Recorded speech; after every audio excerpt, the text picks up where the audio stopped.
Commander Daeho sipped his morning coffee and looked out at the stars. The Earth Defense Station floated quietly in space, far above the blue planet below. It was a normal Tuesday morning in 2387.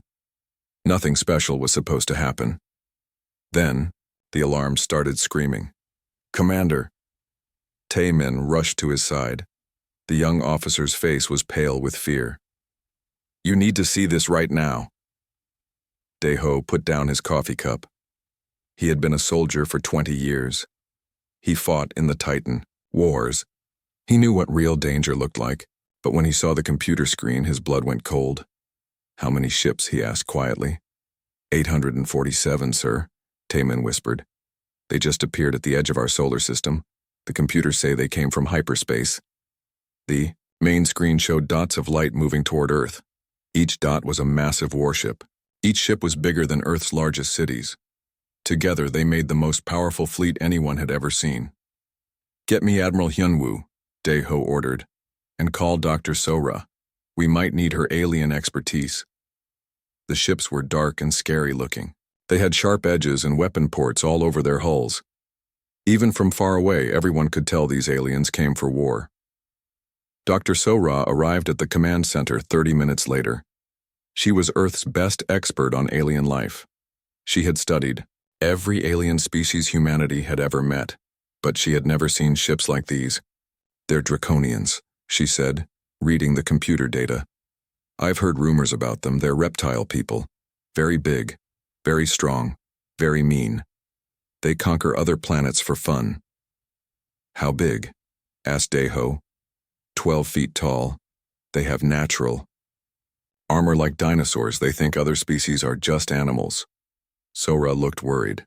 "Commander, they've conquered 47 star systems. No one has ever beaten them in a fight."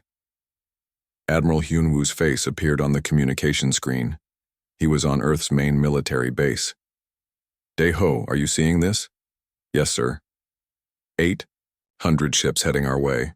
Our entire fleet has maybe 50 ships, and their ships are much bigger than ours." The Admiral looked tired. "How long until they reach Earth?" 6 hours, Taemin answered. "They're moving fast." The next few hours felt like years. The alien fleet kept getting closer. Earth's small defense fleet moved into position, but everyone knew it was not enough. The alien ships could destroy Earth's entire military in minutes. Then, something strange happened. The alien fleet stopped moving.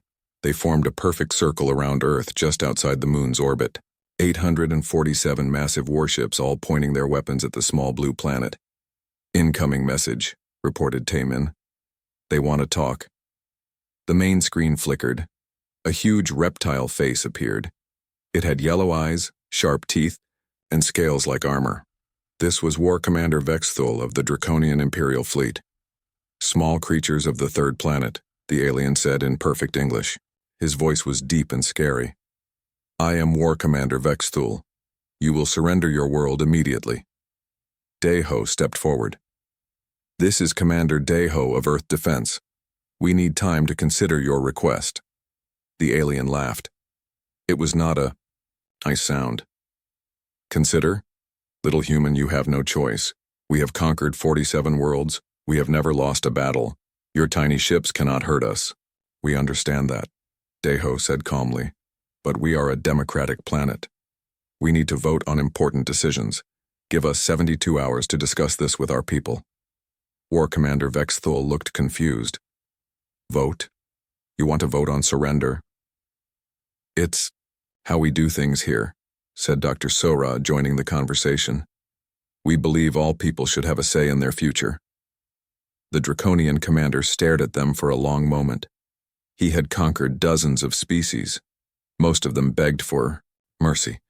Some tried to fight and died quickly, but no one had ever asked for time to vote. "This is unusual," he admitted. "But very well. You have 72 hours. Then we take your planet anyway." The communication ended. The alien face disappeared from the screen. For a moment, nobody spoke. Then Admiral Hyunwoo's voice came through the speakers. "Did we just buy ourselves 3 days to figure out how to fight the most powerful fleet in the galaxy?" That's exactly what we did, Daeho replied. He was smiling now. Tae-min, send a message to all Earth defense units. Code 7 preparation, full stealth mode. Code 7? Tae-min looked surprised. Sir, that's the protocol for fighting a Bapo, much larger enemy. Yes, it is, said Daeho.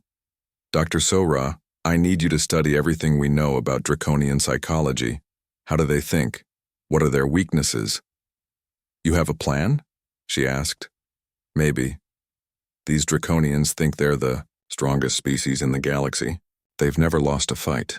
That makes them confident. Maybe too confident. On Earth below, secret messages went out to military bases hidden deep underground. Weapons that had been built in secret started powering up.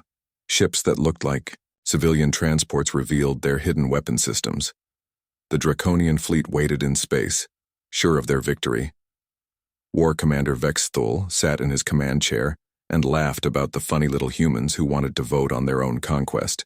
Humans are even weaker than I thought, he told his officers. They don't even know how to surrender properly. But on Earth, things were not what they seemed. Commander Daeho stood in a secret command bunker miles underground. Around him, hundreds of officers worked at computer stations. On the walls, screens showed every draconian ship in perfect detail. How are we doing with the surveillance? He asked. Perfect, sir, reported Jin-A, a young pilot. When Dr. Sora visited their ship, she planted micro-cameras everywhere. We can see inside their command centers. And the stealth ships? 200 vessels in position, said Wu Jin, the engineering officer. They can't see us at all. Dr. Sora looked up from her research. Commander, I think I understand how they fight. Draconians are very organized. They follow orders exactly. If we can confuse their command structure, we might have a chance. Daeho finished. Good work, everyone. Outside, the draconian fleet waited patiently. They had conquered 47 worlds. Earth would be number 48. It would be easy. War Commander Vexthul looked at the small blue planet and felt sorry for the humans. They seemed like nice creatures. Too bad they had chosen the wrong planet to live on. He had no idea that the humans were not planning to surrender. He had no idea that Earth had been preparing for this day for 50 years. He had no idea that in 68 hours, his entire fleet would simply disappear. The greatest military force in galactic history was about to learn why humans had survived. Every challenge their dangerous little planet had thrown at them. The countdown to the most shocking battle in space history had begun. Dr. Sora put on her best diplomatic uniform. In 2 hours, she would board the draconian flagship. She would be the first human to walk inside an enemy ship that could destroy entire cities. Are you scared? Asked Commander Daeho. Terrified, Sora admitted. But that's good. Fear keeps you smart. She looked at the small device in her hand. It was no bigger than a button. Wu Jin had built it in his secret lab. It looked like a simple translator, but it was much more than that. Remember, said Wu Jin, press the blue spot 3 times when you're in their main computer room. It will copy all their files without them knowing. What if they catch me? They won't. Draconians think other species are too stupid to trick them. Wu Jin smiled. They're about to learn they're wrong. The small human shuttle flew toward the massive draconian flagship. The alien ship was 5 miles long and covered in weapons. It looked like a floating city made of metal and death. Sora sat quietly in the shuttle with 2 other diplomats. Her heart was beating fast. Through the window, she could see hundreds of other draconian ships. Each one was big enough to carry 50,000 soldiers. Dr. Sora, came Daeho's voice through her earpiece. Remember, you're not just buying us time, you're gathering intelligence. We need to know how they think. Understood, she whispered back. The shuttle docked with the flagship. The doors opened with a loud hiss. 3 draconian soldiers stood waiting. They were huge, 12 feet tall and covered in natural armor. Their yellow eyes looked at the humans like they were looking at insects. Follow, one of them said in a deep, growling voice. The inside of the ship was dark and hot. The walls were covered in sharp metal decorations. Everything looked designed to scare visitors. The Draconians wanted everyone to know they were dangerous. Sora walked through long corridors filled with alien soldiers. They all stared at her with hungry eyes. Some of them licked their lips with long, forked tongues. She tried not to think about what they were thinking. Finally, they reached the command center. It was enormous, bigger than a football field. Hundreds of Draconian officers worked at computer stations. In the center sat War Commander Vexthul on a throne made of black metal. "Welcome, little human," he said with a mean smile. "I hope you enjoyed your last shuttle ride." "Thank you for agreeing to meet with us," Sora replied politely. "Earth appreciates your patience." Vexthul laughed. "Patience? I am not patient. I am amused. You are the first species to ask for time to surrender. Usually they just cry and beg." "We're not like other species," said Sora. "We believe in making informed decisions." "Informed?" Vexthul stood up from his throne. He was even bigger than Sora had expected. "Look around you, human. I have 847 warships. You have 50 tiny vessels. What information do you need?" Sora looked around the command center. She could see computer screens showing Earth from space. Other screens showed Draconian battle plans. Slowly, she pressed the small device in her pocket. Blue spot, 3 times. "We understand you're very powerful," she said, "but we need to know your intentions. Will you kill all humans? Will you make us slaves? Our people want to know what will happen to their children." Vexthul seemed surprised by the question. "You want to know what we will do with you?" "Yes, it makes a difference in how we respond." The war commander walked closer. Sora could smell his breath.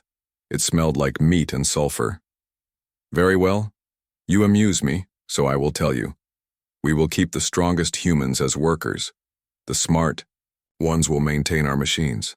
The rest," he shrugged, "we will eat them." Sora's blood went cold, but she kept her face calm. "I see. And the children? The young ones make good servants. They learn quickly." Vexthul's smile showed rows of sharp teeth. "Your species should feel honored. We usually just kill everyone." Behind Sora, one of the other human diplomats made a small sound of horror. Vexthul heard it and laughed. "Does this frighten you, little ones?" "It helps us understand the situation," Sora replied. "May I ask about your previous conquests? How do you usually take control of a planet?" "Gladly." Vexthul returned to his throne. With a wave of his hand, the main screen lit up. "Computer, show the conquest of Betelgeuse 7. The screen showed a beautiful planet with blue oceans and green continents. Then it showed Draconian ships arriving. The planet's defense fleet tried to fight but was destroyed in minutes. Cities burned. Millions of people died. Betelgeuse 7 had 200 ships, Vexthul said proudly. The battle lasted 4 hours. Now it is a mining world for the Empire. "Very impressive," said Sora. She was recording everything through her hidden camera. "And Rigel 4? 300 ships. 6 hours." The war commander seemed to enjoy talking about his victories. "Computer, show them all." For the next hour, Sora watched the destruction of world after world. Each planet had tried to fight. Each planet had lost quickly. The Draconians were very good at war. But Sora noticed something interesting. In every battle, the Draconians fought the same way. They formed their ships into perfect formations. They followed their battle plans exactly. They were very organized. But they were not creative. "Fascinating," she said. "Your tactics are very structured." "Structure wins wars," Vexthul replied. "Chaos loses them. We have perfected the art of organized conquest." "I can see that." Sora pressed her device again, copying more files. "Do you ever face unexpected resistance?" "Unexpected?" Vexthul looked confused. "All resistance is the same. Ships shoot at each other until the weaker side dies. There are no surprises in war." Sora almost smiled. These aliens were very powerful, but they thought in straight lines. They had never fought an enemy that didn't follow the rules. "Well," she said, "I think I have enough information for our government. May we return to Earth now?" "Of course. Enjoy your last 2 days of freedom." As the human shuttle flew back to Earth, Sora spoke quietly into her communicator. "Deho, are you listening?" "Every word," came the reply. "Good work, Sora. Did you get the files?" "Everything. Their battle plans, ship designs, command codes. All of it." She looked back at the massive alien fleet. "And I learned something else. They always fight the same way. They expect their enemies to fight the same way too." "Meaning?" "Meaning they've never fought humans before." Back on Earth, Wu Jin was already analyzing the stolen files.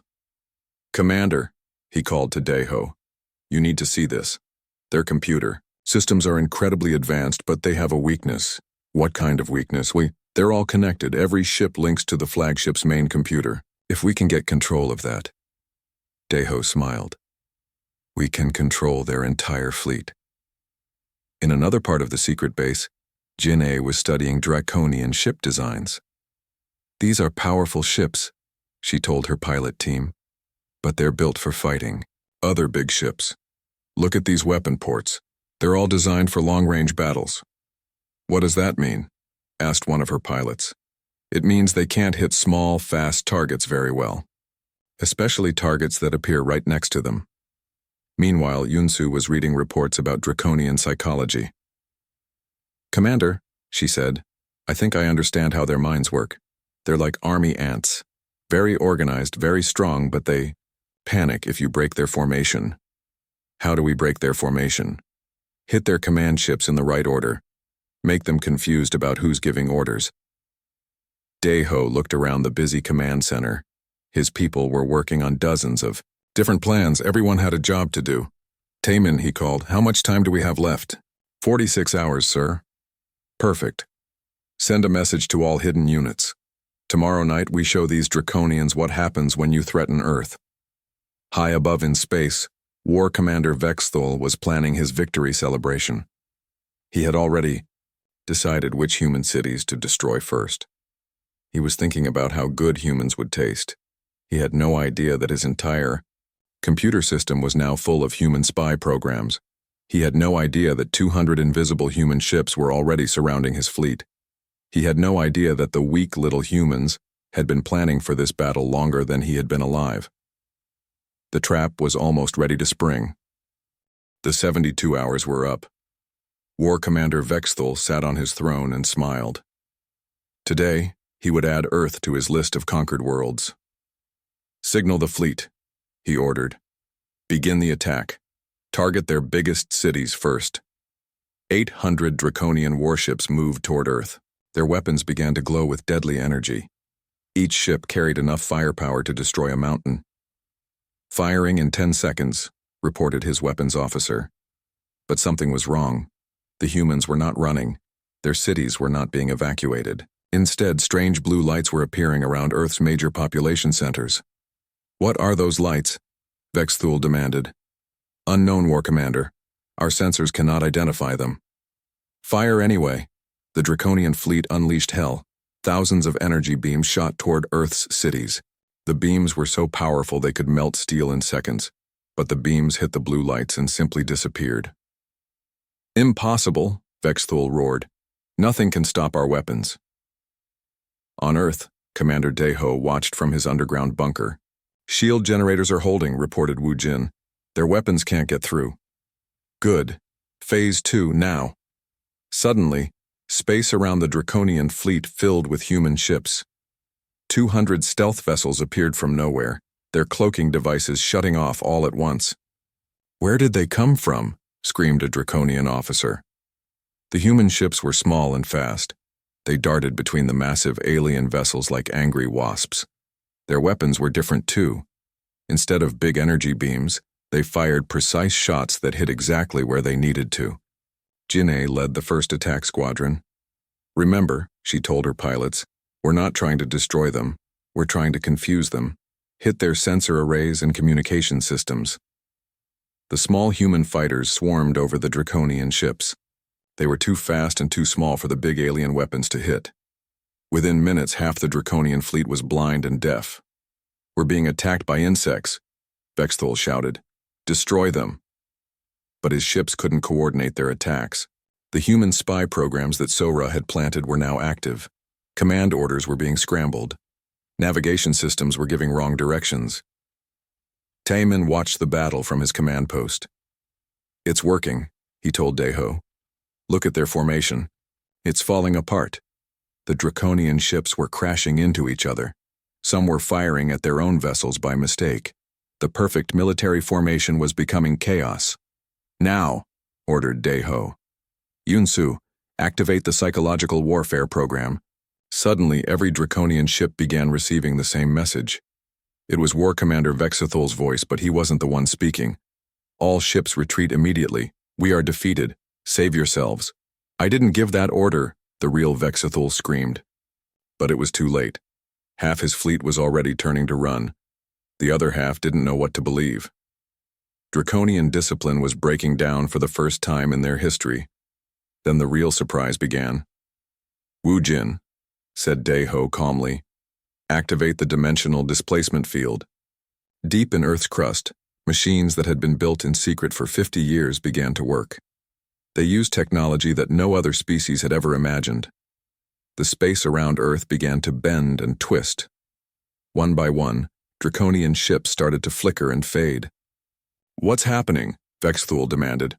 "Where are my ships going?" "War Commander," his science officer said in a terrified voice. "They're being transported somewhere else. I don't know where." "Get us out of here," Vexthul ordered. "Emergency." Hyperspace jump. But the hyperspace engines wouldn't work. The dimensional field was blocking all faster-than-light travel. The Draconians were trapped. Vexthul watched in horror as his mighty fleet disappeared ship by ship.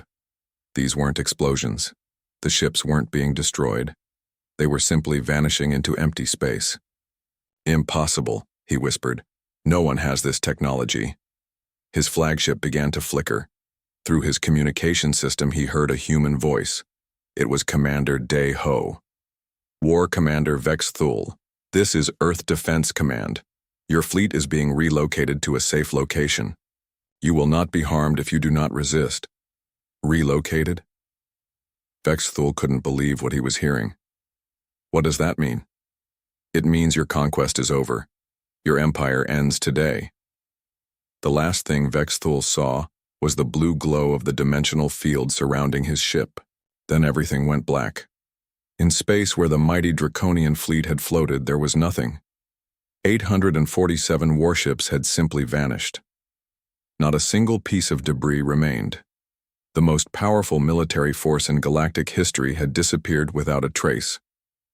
24 hours after the battle, the galaxy was in shock. News traveled fast through hyperspace communication networks.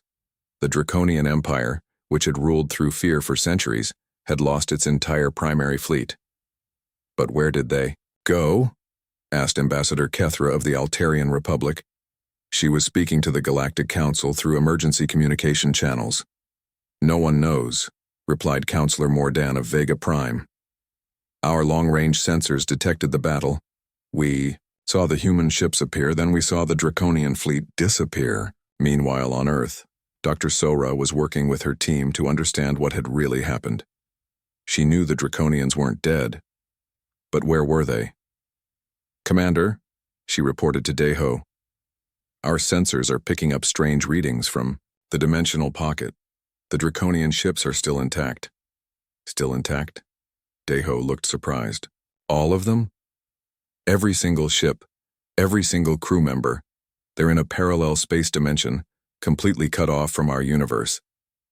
In the secret Earth laboratory, Wu Jin was examining Draconian technology. In just one day, he had learned more about alien science than humanity had discovered in 50 years. "Their faster-than-light engines are incredible," he told his team, "but they're also their weakness. The engines need to connect to normal space-time. In the dimensional pocket, they can't make that connection." Taemin was studying the psychological effects of the disappearance.